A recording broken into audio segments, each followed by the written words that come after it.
Hello, everyone. We had a very special taping of the Spotlight podcast this week.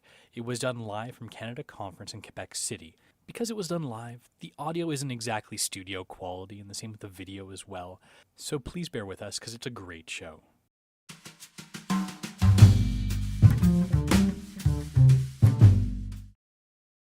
So hello, everybody, and welcome to a very special episode of the Spotlight podcast, live from Century 21 Canada Conference in Quebec City. Woo! Yeah. Eryn, you don't have to cheer for that too. You've got a microphone. I tried it. Yes, there, that's better. So the Spotlight podcast, for those of you who don't know, is an unofficial podcast for Century 21 sales representatives in Canada. We cover the hot topics and important news in the real estate industry. I'm your host, Linas Kilius, and with me, as always, is my co-host, Eryn Richardson, right over there. Hi, everyone. How's it going, Eryn? Good. So Eryn missed this last year. We did a live from the conference out in Vancouver, and we found some guy on the street, Brian Rushton, to be the co-host. I think he did an okay job, but it's nice to get Eryn back. He's much better looking. Yeah, Eryn had to miss last year's conference because I believe you're having a baby. Yeah, baby boy. Oh, congratulations. Thank you. So Eryn's a broker and general manager with Century 21 Heritage Group. Eryn has an extensive background in online marketing, technology, and customer service. So I'm, like I said before, Linas Kilius, and I'm a business manager for Homeania, a marketing company that runs the Spotlight program. So we've got a very special show for us today. We've got two representatives from Century 21 Canada's Future Leaders Network, Kristie Cavanagh and Mark Fagan. So Kristie and Mark, welcome to the show. Thank you for having us. So I'll start with introducing Kristie. Kristie's from Kenora, Ontario, small town in northern Ontario, population of 16,000. She, this September, actually marks her 4th year in real estate. And prior to that, she went to school for marketing and business management, so she can probably teach me a thing or two. And then she worked in marketing for 3 years before figuring out her actual calling was real estate. So Kristie, how's your conference been so far? It's been great. This is actually my second conference, and I love coming here. I like meeting everybody, learning, and making some really great connections with some people. Have there been any good seminars or anything you've caught so far? What's been your favorite? I would say the opening session yesterday, just because everyone's there. It's such a positive environment, and it really kicks everything off. Cool. Again, welcome to the show. And we have another guest, again from the Future Leaders Network, and that's Mark Fagan. He's been a realtor since January 2010. He was with some other brokerage until 2013 when he joined Century 21, so he made the right choice in 2013, and he works out of St. John's, Newfoundland. But most of his business he does is actually out of Conception Bay, which is a small town with just over 25,000 people, so a little bit bigger than Kenora, not that anyone's counting, Kristie. Mark, how's your conference been so far? It's fantastic until I blew up the escalator this morning coming down. Well, tell us about how'd you blow up the elevator? So I was just coming down, and when I got to the bottom, there was a big explosion, and the escalator stopped working. So I'm not sure if that was God's way of telling me to get in better shape.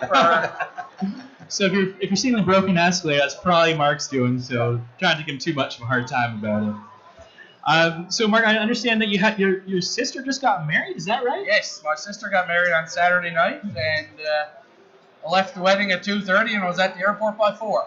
That's commitment. That's for sure. Okay, so just getting into our show. Now, what we're going to be talking about today is the future of real estate. Now, none of us has a crystal ball to predict the future. But we're going to try our best today talking about the future of real estate. What technology do we see coming to the forefront in the years to come? Where do we see the market going? Where do we see Century 21 as a brand going in the next decade? These are some of the topics we're going to be covering today.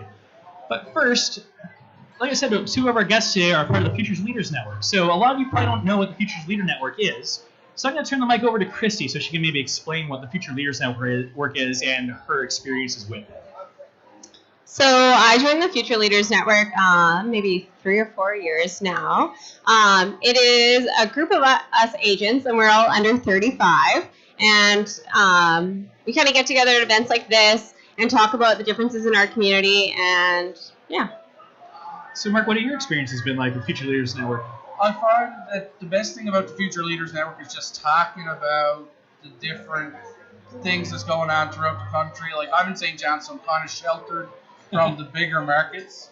And like last year, I know, like when we were talking to a few of the agents in the bigger markets, it's like well, this is happening, that's happening, and it's a different way you can apply it to a smaller market and stuff like that. And one of the things we talked about last year was like handling objections and talking about commissions and stuff like that, and stuff that I know and I've been through. I can bounce off somebody's in Toronto or somebody's in Vancouver that's had the same experience and ways they've handled it and whatnot. Yeah, I mean, Eryn, you probably know this as a manager too. You at an office, you can have a lot of agents bounce ideas off each other, but that's selective to a specific market, right? Yeah. It sounds like this Future Leaders Network is a good way to bounce your ideas nationally from different markets who maybe don't have the same exposure you do. Yeah, and I think that it's just like-minded individuals that will have a different, fresh approach and different things that you're doing that's different than maybe the people that have been in the business for 30 years. It's good to take the advantage of that and talk. Obviously, I think there's a Facebook site as well. Yeah. Right. So how do you get onto the Future Leaders Network exactly? I know it's a bit of a nominated procedure there, and they're not looking for just everybody. It's not one of those things where it's an open group. They're a manager or an owner of one of the Century 21s in Canada is going to nominate somebody within their brokerage in order to be on the be in the group and then share that knowledge back with the brokerage. So from what I understand, there's some criteria too that you don't quite meet anymore. Yeah, Is no. that you an alumni? Yeah, I was talking to somebody the other day. I'm like, I don't think I'm part of the Future Leaders Network anymore. I'm not under 35. I'm over 40. So, and apparently there might be an alumni. So maybe I'm part of the alumni group. So. Well, I'm sure you're welcome to all those discussions that they have there. I'm Yeah. sure they're not going to kick you out based on your age. Yeah. You can talk about what happened back in your day, though, now, right? Way back in my day. Back when houses were $1. Yeah. It's always good to have mentors in the group too. Exactly. Aw, Does thanks, it make you feel Kristie. older and that you're now a mentor of the group? Oh boy. So we're gonna maybe start talking about a bit more of like the future of real estate, and of course, great people to talk about with here. 2 members and 1 alumni of the Future Leaders Network. So first, I'm gonna start asking some questions of our members here, and I'm gonna turn the mic over to Mark. And I'm gonna ask him about just the way the internet has changed the marketplace over the past couple of decades. I mean, there's been leaps and bounds of change over the past couple of decades, but the internet's not new anymore. It's been around for a while.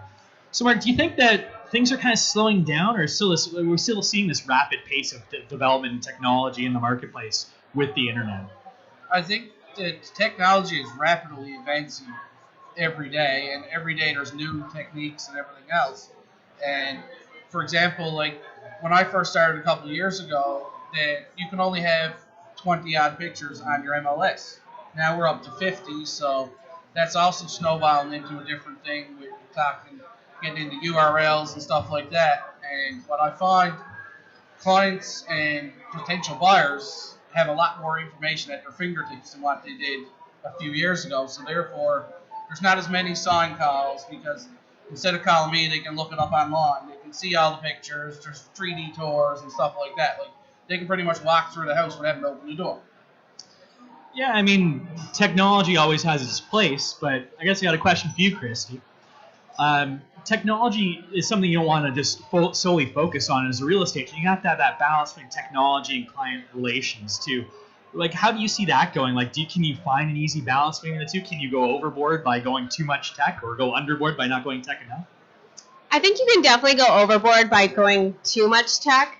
Like, I don't know about everybody else, but on our MLS system, we have the automated emailing system.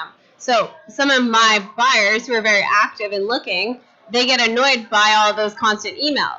So it doesn't let you narrow it down enough, and they prefer if I just send them houses that match their criteria completely, that I think and that I've viewed would suit them. So. Well, how about you, Eryn? Where do you see everything going the next? It was interesting. We had the same conversation last night over a couple of beverages, and it's actually a really good point, because as much as it was a really good piece of technology to do the automated emails and sending out all the properties, it was like the worst thing to happen, because that's what we do. We get the lead. We say, oh, great, we're going to send you properties. Put them in there, send out the properties, and forget about them. And they'll call us when they find it.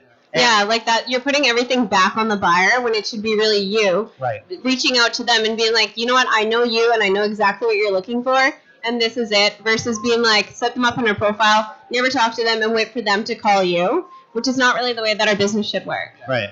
That's one of the things I had to change just this summer, actually, because we changed the new MLS product. We switched over to Matrix and from Millennium, and we our auto emails up until the summer didn't have a concierge service. So now I can get the emails and sort through the listings of which ones to send to the buyer, so I know exactly what's going to them now and stuff.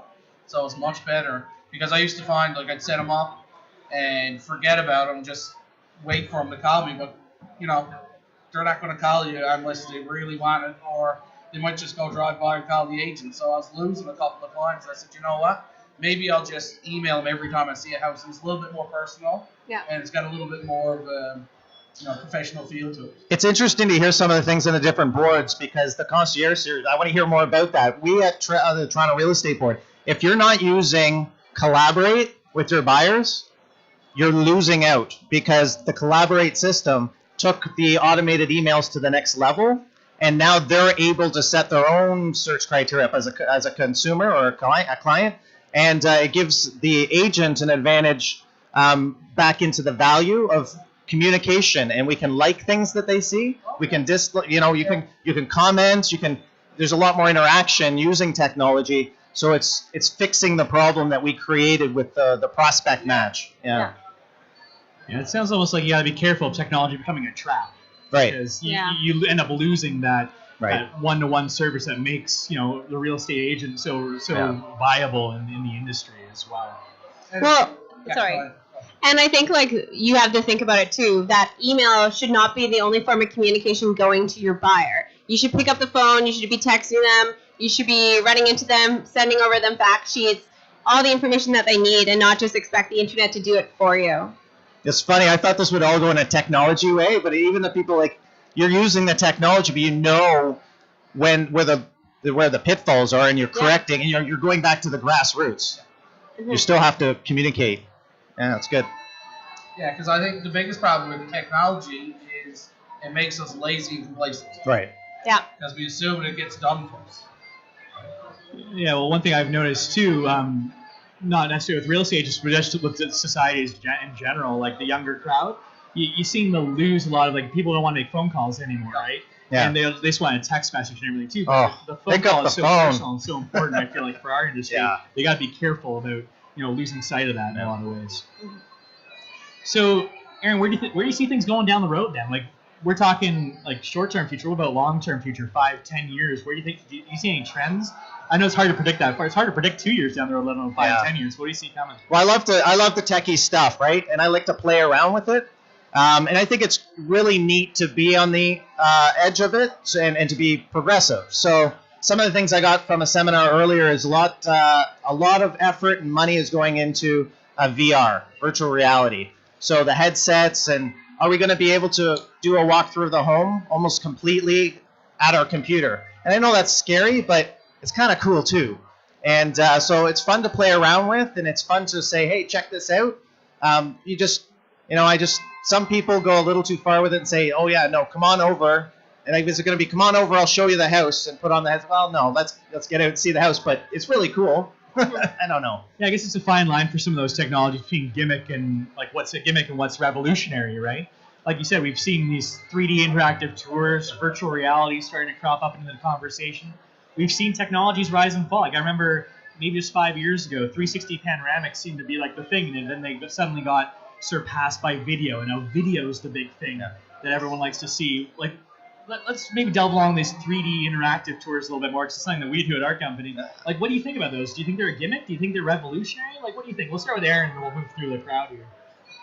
Are they gimmick? I have done a few. There's one that I did recently and just did the whole Matterport technology where you can put on the virtual reality headset. And I kind of thought, I went in with it thinking it's gimmicky, but I actually used it and really liked it. I really did. I'm that's really, I don't know, it was the high definition of the photography or whatever it was. It was I just thought that it wouldn't be the experience that I got. And the quality of the headsets. I know there's different headsets out there. I think one of them's Google Cardboard and stuff. That seemed gimmicky to me. But there are really good headsets like the Oculus and Samsung and all this sort of stuff. And as soon as you put one of those on, you're blown away. It is really cool. So Kristie, what do you think about the virtual reality upswing and everything? You seen anything of that at all up in where you're from? I've never actually seen it or done it, but I have definitely, one of my clients do live out of town. So I'll go through the house with them. I'll send them all the information, and I'll go through with my phone actually and FaceTime them. Yeah. So I don't mind that idea if the person lives out of town, because it's a way for them to walk through the house and see exactly what it's like. But I think if the person's in the town, they should just go and check out the house, because there's definitely still features that you can't see from that. Yeah. Well, Chris, you have to stop by our booth. We've got some demos. We can show you exactly how it looks. I'm scared. Don't be. It's a little disorienting at first, but you'll get used to it. How about you, Mark? Have you encountered VR at all? We're in the St. John's market. There's a lot of agents just starting to get into it, but I think a lot of us, I think our market is a little bit more old-fashioned. Like our people are like, more of hands-on. Like, I don't really care. Like, I don't want to look at it on a computer. I just want to go and see if the house gives me the warm and fuzzy feeling. And I don't think you can get the warm and fuzzy feeling from a VR machine. Yeah, I mean, I actually think Eryn came up with this idea when we first started pitching the idea of VR and Matterport.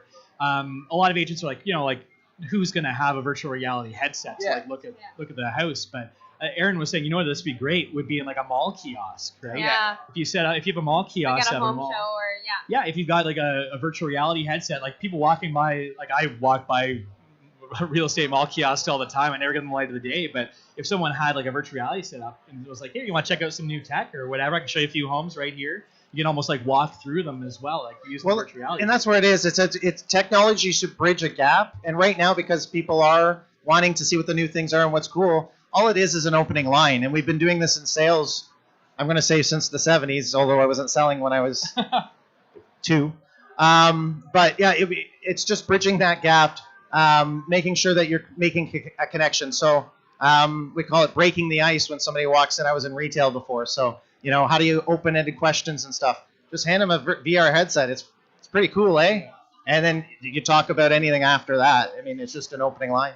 Yep, that brings up a good point too. A lot of feedback we've had from the virtual reality bits that we've done for people is that it doesn't necessarily sell the house, but it helps get them a client. Because say like a listing presentation, they go in and be like, listen, like this is all the kind of stuff I'm gonna do for you, and you can like do it so you can look at it in virtual reality, and like that can necessarily snag a client. It might not sell the house faster, but I hate to say it, the client doesn't necessarily know that too, right? Right. It gets them to the front door. That's it. Yeah, for sure. So let's move on to our next topic too. One thing we've seen over the past 5 or 10 years is the rise of discount brokerages or for sale by owners. Now, I've seen a lot of them rise and fall. I know a bit of a scary topic to talk about, I guess. But I mean, being from the Toronto market, I see a lot of that. Do you see all that in the St. John's market at all there, Mark?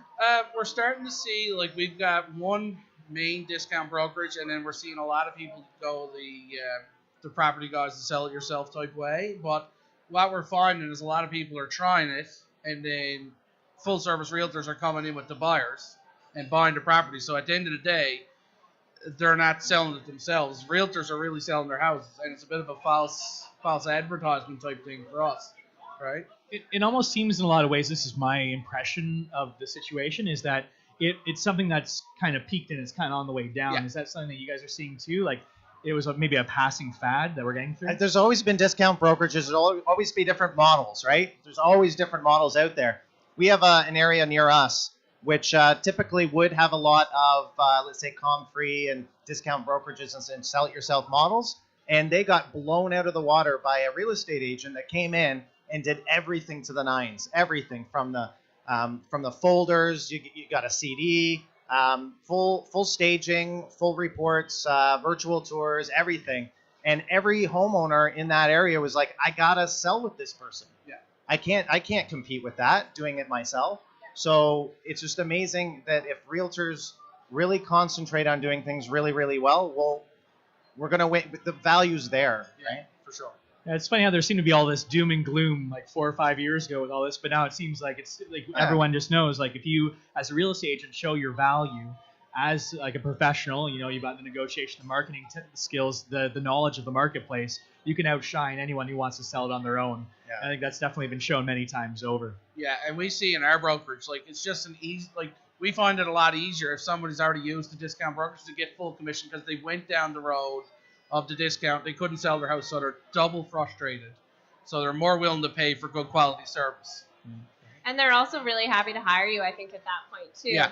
I've worked with like a lot of for sale by owners, and once you kind of get in that front door and you explain everything that you're going to do, they always kind of think, okay, why didn't I call you first, Yeah. right?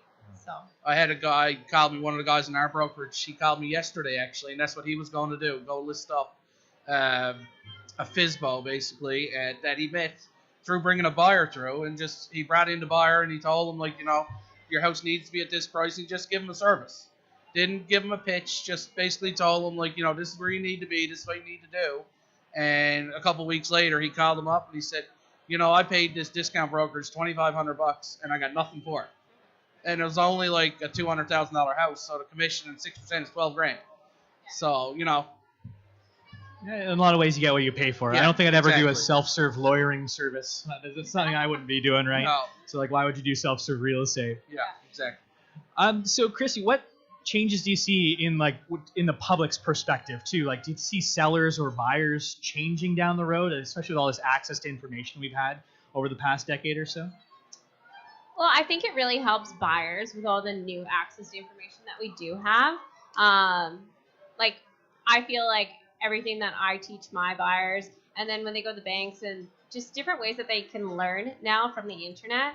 And there's so many things in the press about real estate, so I feel like when they're coming to look at houses, they've already kind of done a little bit of research on everything already. Very informed buyers, I guess, seem to do their Yeah. research before approaching real estate agents in general, right? Do you guys see this changing down the road, getting even like more so down that direction? Eryn, maybe do you have any thoughts on that? Yeah, I mean, it's going to change. There's no doubt. We can't put the blinders on and say, you know, but change is change. It's changed so many different times. We just have to roll with the punches. And I think it's always going to come down to what Kristie was saying about just informing your value. If you can show your value and just find out what problems they have that you can solve, they're always going to come back to you, because, you know, Google can be, and then people know this, right? There's so much information, too much information. You need, you know, especially localized information and stuff. I think it's really important. But do you guys have buyer presentations? Yeah, Do you sit down?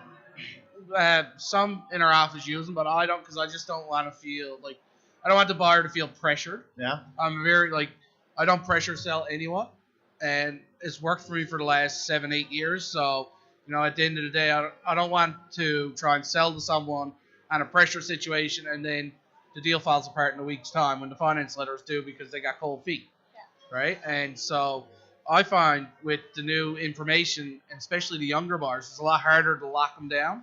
Like, they're coming in unrepresented, and they want to just deal with listing agents and stuff like that. So, and I say to them, like, you're doing twice the amount of work. You're running around looking at houses yourself, but if you had representation, we could be sending you houses, we can be doing all the legwork for you. It's a good chance. Like, I had a buyer call me yesterday, and I said, now, you might think the house looks nice, but there's a crack in the foundation in the basement because I was in there last week with somebody else, right? So you're giving a little bit more of an expertise and stuff like that when you're locking down your clients, right? How about you, Kristie? Do you have a buyer presentation or anything? Like, how do you approach buyers? I don't make buyers sign anything when I'm going to show them a house. Most of my buyers are pretty loyal to me, although definitely, like, buyers are liars, right? Yeah. So they'll go to an open house and all of a sudden they're signing now with somebody else. Yeah. But that's okay, because they didn't want to work with me, or for whatever reason they wanted to do that. But no, we don't really have buyer presentation. Actually, I have That way. question for Kristie. We just before we went on the show here, you were telling me, I asked who's looking after your business while you're away. Yeah. And you said, well, I am, because I can do everything through my phone. So how are buyers or sellers, how are they adapting to that? Are they okay with that? Yeah, so if they need something, they'll contact me, and then I can delegate it back to whoever's at the office to kind of handle that situation for me, whether it's go show a house, to get information about a listing and answer all the questions. Mm-hmm. But for the most part, I can do everything from my phone. I can pull up all the listings, all the information. I've seen most of the houses in Kenora, thankfully, and because we are such a smaller community. So I can definitely handle everything from here, and they're all really willing and eager just to wait till I get back to handle things. And you use, what piece of technology do you use on your phone in order? I mean, you had mentioned AuthentiSign is one of them. Yeah, so we have electronic signature in Ontario. So I have like an AuthentiSign app, so I can produce an offer right from my phone and send it to them, explain it over the phone, and then I can get it back in a PDF format and send it off to the agent on the other side. What about you, Mark? What do you use? It's funny because when I landed Sunday afternoon, one of my buyers called and said, "We know you're away, but we're just wondering if you can get one of your agents to show us this property." I said, "Well, let me call, because I know Sunday afternoon we do a lot of open houses." Yeah. So it just turns out that the home they wanted to see, there was an open house, and they went, they looked at it, they loved it. So I was up Sunday night around 12 o'clock writing an offer. By Monday morning, I had it presented to the listing agent. So you did a deal this week? Yeah. Oh, wow. Great. So, and you used DocuSign. Okay. Yeah. So there's different platforms out there. We're talking about just the future of how we transact. And I know there's some pluses and minuses and concerns and all the rest of it. And I actually teach a DocuSign course. And I put a big asterisk at the beginning of the course. I'm like, okay, I'm going to teach this to you guys, but please don't use it unless you have to. Yeah. It's good to know it. It's good to get you out of jams, and it's good to give good service. But as soon as you start making it that easy, you lose the value. Yeah. And that's where I can see it being a little dangerous. Yeah, like I think if you're in the same city as them and you have the time to sit down, or they have the time to sit down with you to produce everything, obviously you can explain everything so much better if they're sitting right in front of you and you're going through the contract yourself than versus over the phone, because you don't know what other things that they're doing at the time. If they're even looking at the computer screen, or if they're watching their kids, or if they're on their phone. Yeah, so I think just getting that communication a little bit more clearly to them. And it's more of a substitution when you are in a jam instead of a replacement. But Mark, how hard would that have been if you didn't have DocuSign? It would have been pretty tough to get that deal done as quickly or as effectively as possible, right? Well, what I would have had to do is get one of the agents in my office to basically print off the paperwork and then go meet my clients and then get it signed and send it back to me. Then I'd have to send it to the listing agent, and then, if they had a counter offer, then I'd have to get them to do it again. So you're talking an extra couple of days when time is of the essence with stuff like that, right? Oh, there's been times where, like, exactly what you just said. They call you, is they can put this together. Like, I'll see if I can find somebody, and maybe somebody's not available, and the house sells because you're multiple offers, and technology allowed you, and I've done it myself, where it allowed me to get the house for my client, so they saw value in it. Yeah. So it can really work well. So Mark, were you doing this all during your sister's wedding? No, it was funny. They called me during my sister's wedding while I was getting pictures taken. I answered the phone, and I'm like, "I'm at my sister's wedding right now." She's like, "Well, I don't need to bother you." I said, "No, but this is my job. My sister's getting married, so that's fine." You bet a busy my sister's not going to pay my mortgage bills, so. I guess it's the life of a real estate agent, always on call, right? Always. So where do you guys see the future of Century 21, or where did you like to see the future of Century 21 as a brand going over the next 5-10 years? Let's start with Chrissy. Do you have any sort of idea what you'd like to see out of corporate here? Maybe some of them are listening. Maybe. So when I first started real estate 4 years ago and got introduced to the Century 21 system and compared to what it is now, you can definitely see that consistent growth. And it's nice that they're now introducing some new tools. I'm pretty excited about the Google. That is a huge helpful thing to have. And just the new websites and the webmaster. I think all that will really help with our business. And we're so used to using the online office system now. So to change the way that everything is presented, I think it'll be a huge bonus. I've got to say, I've seen a big shift in direction from Century 21 Corporate. I think bringing on Jack Miller was a great decision on their part. Yeah. I think he's doing a great job directing Century 21 as a brand in a great direction as well. It's funny. Linus, you took the words out of my mouth. I was going to say, if Jack Miller's around, if you get to see him, go up, give the guy a big hug or something, because he's doing a fantastic job. And good on Century 21 to say, listen, we need to go in technology. This is where we need to be, and to find the right person and the right fit for the company. It was genius. It was awesome, amazing. How about you, Mark? Is there anything you'd like to see out of the Century 21 over the next few years? Well, the first thing I'd like to see is a conference in St. John's, but But no, one of the reasons I moved to Century 21 is because I was with a small mom and pop shop, and there was no support, no back end, no CRM. So I was a couple of years trying to find a CRM, making up my own flyers and the marketing stuff. And like when I met with my broker, it was like all of this stuff is there for me. And it just takes, especially with a young family, I have a 4-year-old and a 1-year-old, like I don't have time to sit down in the evening and create a flyer or like email my database one at a time. But like now it's so automated and systematic that, you know, my database gets emailed twice a month, like, you know, every holiday that gets an email. And just seeing that they're going to advance all of this stuff and improve it is phenomenal. So, Kristie, I don't think there's going to be a conference ever in Kenora, Ontario, but where would you like to see it maybe in a couple of years? You know what? Everybody that I've met at conference said Kelowna was the best conference that they've been to. So I think, obviously, that was a little while ago, so maybe in a couple of years it'll be back there. Back to BC. But I'm on board for the St. John's. St. John's, yeah. Next year it's in Winnipeg, which is 2 hours away from Kenora, so it's like a little bit too close from home. I go to Winnipeg all the time, so. Mark will have to screech us all in, I guess, right? Yeah, we can definitely arrange that. Okay, perfect. It's a plan then.